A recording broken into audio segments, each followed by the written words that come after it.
अधिकतर ऐसा क्यों होता है कि हथेली में भाग्य रेखा व अन्य रेखा अच्छी होने के बावजूद भी धन की कमी होती है, भाग्य की कमी होती है, किसी भी तरह की चिंता हमेशा घेरे रखती है।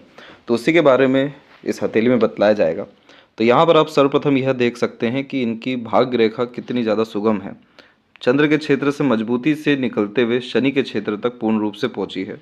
और दूसरी भाग्य रेखा भी आप यहाँ गौर कर सकते हैं कि मस्तिष्क रेखा से निकल के शनि तक पूरा पहुंची है। इस कंडीशन में यह मजबूत भाग्य की निशानी होती है, जिसमें सर्वप्रथम व्यक्ति की तमाम तरह की इच्छाएं मनोकामनाएं पूर्ण जरूर होती है और सभी तरह के निर्णय सुखद परिणाम देने वाले होते हैं। लेकिन इन सब के बावजूद भी धन की कमी और भाग्य की कमी और किसी भी तरह की चिंताएं जो इन्हें लगी हुई है, जैसे कोर्ट केस को लेकर के, उम्र को लेकर के, ये सारी चीज़ें इसलिए हुई है क्योंकि यहाँ आप देख सकते हैं कि भाग्य रेखा पे लगातार जो चिंताएं रेखाएं हैं वो काटती हुई चले जा रही है। इस तरह की जब बाधा रेखा निर्मित होती है तो ये भाग्य में अवरोधक का काम करती है, जिसके कारण हमेशा ऐसे जातकों को हर विषय में डिफ़िकल्टीज़ का सामना बहुत करना पड़ता है। जैसे तमाम तरह की चुनौती आना, रुकावटें आना, किसी भी तरह की मुसीबत एकाएक आ जाना, क्योंकि इन रेखाओं का काम है आपके कर्म को रोकना, भाग्य को रोकना और परिणाम को रोकना। इस कंडीशन में यह पितृ दोष को निर्मित करता है, जिसके कारण यह दर्शा रहा है कि आपको आपके पूर्वजों की आराधना करनी रहेगी। उनके लिए दान धर्म, पूजा पाठ और सत्कर्म और पुण्य कर्म को बढ़ावा देना होगा। तब जाकर के यह राहु या मंगल से निर्मित सभी तरह की चिंता रेखा खत्म होना शुरू करेगी, और इसका असर जब कम होना या खत्म होना शुरू होता है तो सभी तरह के भाग्य अच्छे निर्मित होने के कारण अपॉर्चुनिटीज़ बहुत ज़्यादा आती है। हर तरह के प्रयत्न प्रयास में तुरंत परिणाम मिलता है। सपोर्ट सिस्टम लाइफ में बहुत ज़्यादा स्ट्रांग होने लगता है।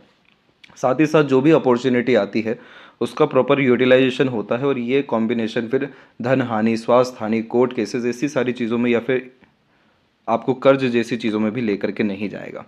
तो ये पहली बात ये आपको समझना है कि इनका रेमेडी करना है। दूसरा, आपके केस में सन माउंट भी डिस्टर्ब है, क्योंकि मल्टीपल लाइंस बहुत ज़्यादा कन्फ्यूज़न दे रही है, और ऊपर से क्रॉसेस के साइंस भी यहाँ पर अवेलेबल है, जिसके कारण यह जॉब में सक्सेस नहीं देता है। इस कंडीशन में आप जैसे जातकों को गुप्त रूप से काम करना चाहिए और बिजनेस करना चाहिए। साथ ही साथ अपने किसी भी तरह की योजनाओं को कभी भी बतलाना नहीं चाहिए, और किसी के लिए अगर कुछ काम भी कर रहे हैं तो करके भूल जाना चाहिए। सूर्य दोष और यहाँ पर राहु के द्वारा, मंगल के द्वारा निर्मित दोष अगेन पितृ ऋण व दोष को ही निर्मित करता है, जिसके कारण किसी तरीके का सम्मान, सफलता, आगे बढ़ने की प्रवृत्ति जैसी चीज़ें, यानी सक्सेस, रिवॉर्ड, अवार्ड, गेम्स जैसी चीज़ें देखने को नहीं मिलती।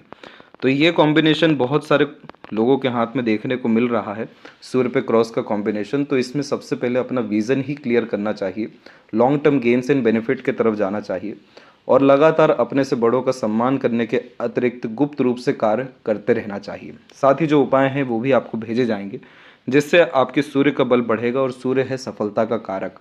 तो किसी भी तरह का हम काम करते हैं उसमें कितना हमको सम्मान मिलेगा या सफलता मिलेगा, ये निर्धारित सिर्फ सूर्य, पर्वत व ग्रह ही करते हैं।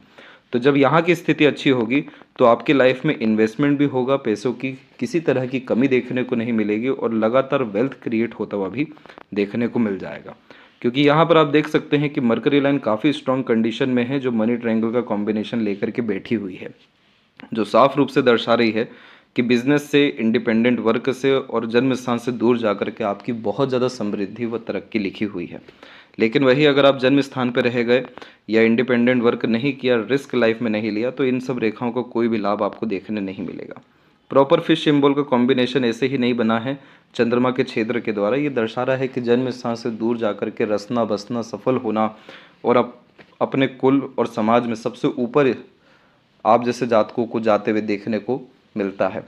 सबसे बड़े इंसान बनते हुए देखने को मिलते हैं, और बहुत ज़्यादा लाभ इंपोर्ट एक्सपोर्ट या ट्रैवलिंग से रिलेटेड, खान पान से रिलेटेड, या किसी तरह के सर्विस से रिलेटेड, दूसरों को लाभ देने से रिलेटेड किसी भी तरह के काम से यह एक्सट्रीम लेवल की सक्सेस को निर्मित करता है।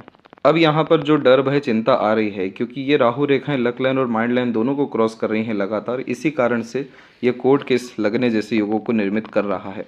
आउटर मार्स से भी आप देख सकेंगे कि आड़ी रेखाएं बहुत मजबूती रूप से आ रही है, और तमाम तरह की ये सब रेखाएं डर, भय, चिंता कोर्ट केस को लेकर के देती हैं। लेकिन सन रेमेडी होने के बाद में और राहु मार्स रेमेडी होने के बाद में ना ही आपको रोग लगेगा किसी चीज़ का, ना आपके ऊपर ऋण चढ़ेगा, ना आपके ऊपर कोर्ट केस होगा। तो रोग, ऋण, शत्रु से आप यहाँ पर मुक्त होते हुए देखने को मिलेंगे। और अभी आपकी लाइफ लाइन की एनर्जी पूरी की पूरी डिस्टर्ब थी, लेकिन करेक्ट यहाँ पर 6 एंड 7 की एज में सक्सेस लाइन निकली हुई है, जो कन्फर्मेशन दे रही है कि इसके बाद ओवरऑल लाइफ में आपको किसी तरह की दिक्कत परेशानी आने नहीं वाली है और लॉन्ग लाइफ हैप्पी लाइफ के प्रोमिनेंट इंडिकेशन यहाँ पर मिले हैं। तो यहाँ पर भी आप देख सकते हैं कि आपकी मरकरी लाइन काफ़ी स्ट्रॉन्ग कंडीशन में मौजूद है। दूसरा, यहाँ पर लाइफ लाइन से बहुत स्ट्रॉन्ग लाइन बाहर की तरफ गई है, जो ट्रैवलिंग को या बर्थ प्लेस से दूर ग्रोथ को ही कंफर्म कर रही है। और लास्ट स्ट्रगल आपकी लाइफ का यही चल रहा है 45, 46 और 46 के जस्ट बाद में, यानी मोस्ट प्रोबेबली इसी साल अंतिम में जा कर के आपके जीवन में भाग्योदय देखने को मिलेगा। धन बढ़ता हुआ, स्वास्थ्य अच्छा होता हुआ, घर परिवार में समृद्धि आते हुए, अपॉर्चुनिटी आते हुए, नए नए काम होते हुए और तमाम तरह के वेल्थ यहाँ क्रिएट होते हुए, सटीक निर्णय लेते हुए आप यहाँ देखने को मिलने वाले हैं।